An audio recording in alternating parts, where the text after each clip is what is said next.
हिंद। तो मोदी और टिकैत के जाल में उलझकर रह गई चित्रा त्रिपाठी, जो कि एक हार्डकोर वामपंथ था। उसका काम क्या है? वो जब भी डिबेट में लोगों को इनवाइट करती है तो जो भी बीजेपी या उसके समर्थक हैं उनको बोलने नहीं देती, चट्टान बनकर खड़ी हो जाती है। लेकिन उन्हीं लोगों के द्वारा उसका बदसलूकी हुआ।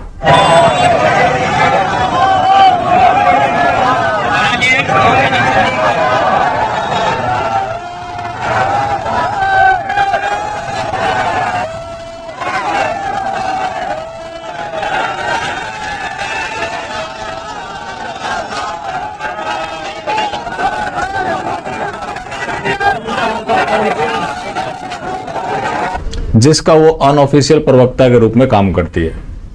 मैंने कई ऐसे डिबेट देखे हैं जहां पे संगीत रागी, हालांकि वो आरएसएस से है, मैं आरएसएस को बिल्कुल भी पसंद नहीं करता, लेकिन संगीत रागी को पसंद करता हूं, क्योंकि किसी संस्था से किसी का क्या लेना देना। एक संस्था में कई तरह के लोग होते हैं, तो जो बेहतर हो उसे बेहतर बोलना चाहिए। अब क्या है कि जो भारतीय जनता पार्टी के नेता है वो सारे ट्वीट कर रहे हैं और इसकी निंदा कर रहे हैं, जिसके बारे में मैं पहले भी बोल चुका हूं कि अब चाहिए कि भारतीय जनता पार्टी एक निंदा मंत्रालय बनवा दे। उससे ये होगा कि समय पे सबका निंदा हुआ करेगा। अब उसकी बदसलूकी का मामला इतना तूल पकड़ लिया कि सब छाती पीट रहे हैं। वो छाती कौन लोग पीट रहे हैं? जिनके हाथ में सब कुछ है, वो चाहे तो कुछ भी कर सकते हैं। अब यहां बात आती है नरेंद्र दामोदर दास जी की, चूंकि देश के वो प्रधानमंत्री है। और जब ये आंदोलन शुरू हुआ तो अगर मैं गलत नहीं हूं तो 12 राउंड की बातचीत इनकी हुई।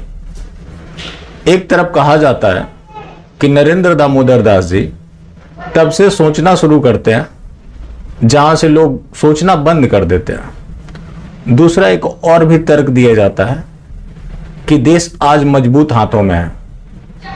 किसान आंदोलन के दौरान, वैसे उसको किसान आंदोलन कहना ठीक नहीं होगा, जो बाकी एक्चुअल किसान हैं उनकी तौहीन होगी।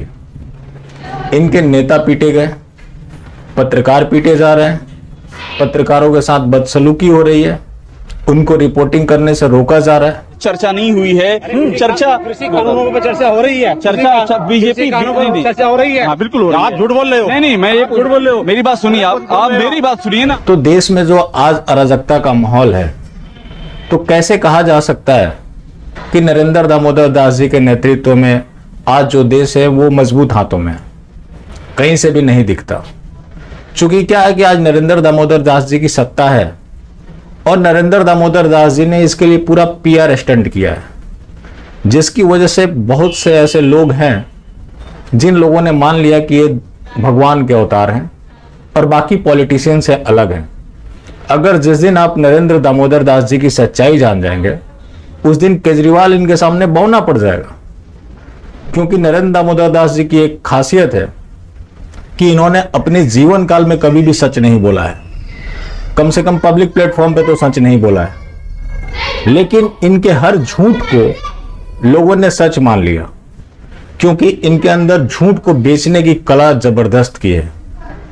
अब क्या है कि इनके बारे में ये सारी चीजें बातें होंगी, लेकिन तब होगी जब नरेंद्र दामोदर दास जी नहीं होंगे। ठीक वैसा ही जैसे कि आज गांधी नेहरू के बारे में बात होती है। जब गांधी नेहरू के बारे में बात होती है तो देश की बंटवारे की बात की जाती है। देश का जो बंटवारा हुआ, अब उसको लेकर कई लोगों के तर्क हैं कि ये गलत हुआ। अगर देश का बंटवारा नहीं हुआ होता तो आज भारत ऑफिशियली इस्लामिक कंट्री होता। आज भी अनऑफिशियली है। चाहे आप पुलिस की बात करें, नेता की बात करें, या ब्यूरोक्रेसी की बात करें, या इंटेलेक्चुअल्स की बात करें, सबका जो मत क्या है वो है हिंदू विरोध। तो फिर तो ऑफिशियली होता।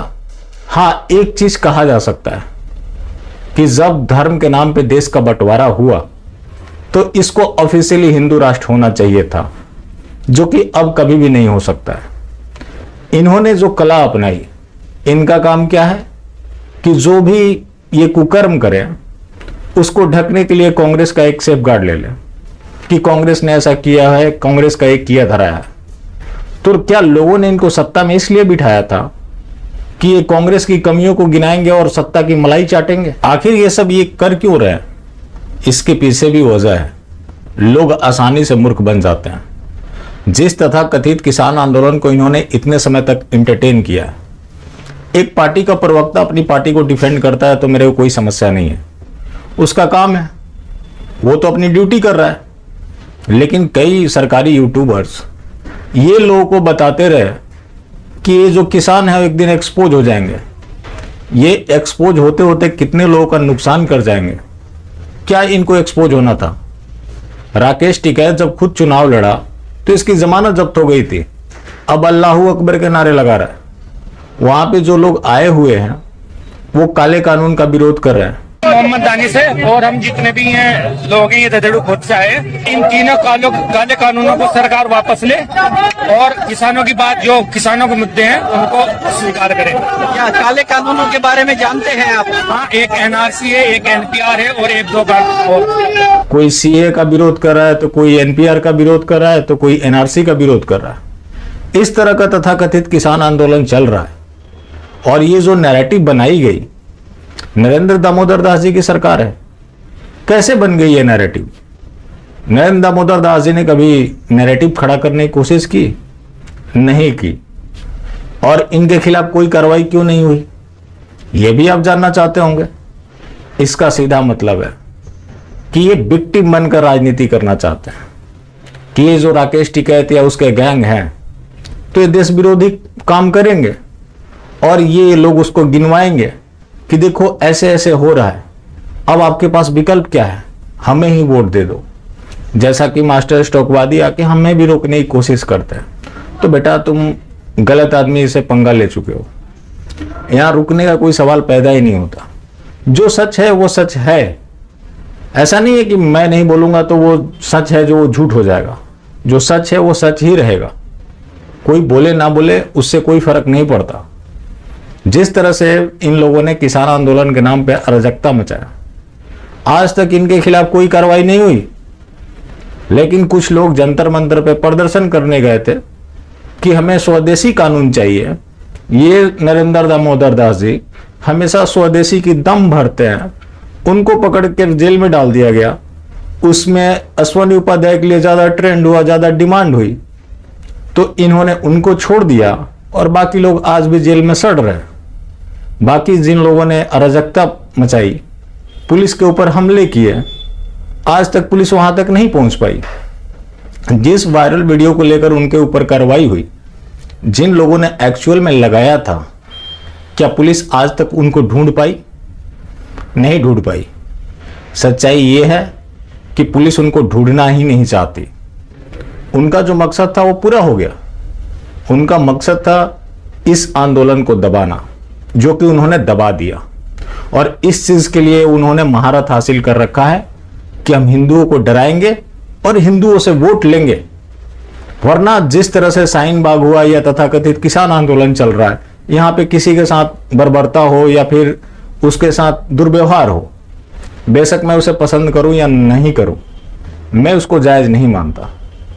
चित्रा त्रिपाठी के साथ जो कुछ भी हुआ है, हालांकि मैं चित्रा त्रिपाठी को कहीं से भी पसंद नहीं करता, चित्रा त्रिपाठी के साथ जो कुछ भी हुआ ये आखिरी नहीं है। उनका दिन प्रतिदिन मनोबल बढ़ता जा रहा है, क्योंकि उन्हें इस बात की गारंटी मिल चुकी है कि हम कुछ भी करेंगे, हमारे साथ कुछ नहीं होने वाला। नरेंद्र दामोदर दास जी कोई कार्रवाई करवाएंगे नहीं, क्योंकि उन्हें पता है कि चुनाव आएगा तो इन्हीं चीजों को गिनाकर हम वोट मांगेंगे, फिर ये दावा करेंगे कि हम सत्ता में आएंगे तो ये सारा कचरा साफ हो जाएगा।